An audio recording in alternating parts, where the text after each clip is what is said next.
Hello बच्चों, आइए इस प्रश्न को पढ़ते हैं।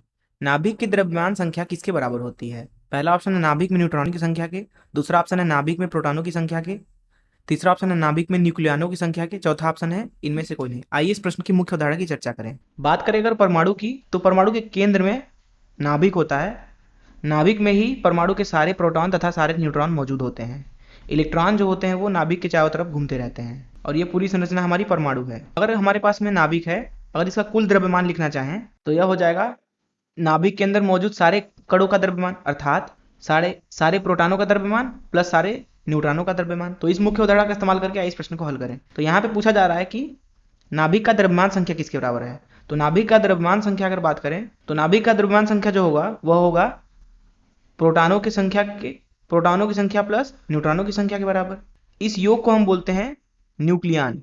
पहला ऑप्शन देखें तो न्यूट्रॉन, नाभिक में न्यूट्रॉनों की संख्या के नहीं, नाभिक में न्यूट्रॉन ही थोड़ी होते हैं, केवल प्रोटॉन भी होते हैं। नाभिक में प्रोटॉनों की संख्या के नहीं, नाभिक में प्रोटॉन के अलावा न्यूट्रॉन भी तो होते हैं। तीसरा ऑप्शन है नाभिक में न्यूक्लियनों की संख्या के। तो ये सही है कि जो कुल द्रव्यमान संख्या होगा वो दरअसल प्रोटॉन और न्यूट्रॉन के संख्या के सम योग के बराबर होगा, अर्थात न्यूक्लियन के बराबर होगा। तो हमारा ऑप्शन सी सही हो जाएगा। इस तरीके से हमने इस प्रश्न को हल कर लिया। मैं आशा करता हूँ कि आपको इस प्रश्न का हल जरूर समझ में आया होगा। धन्यवाद।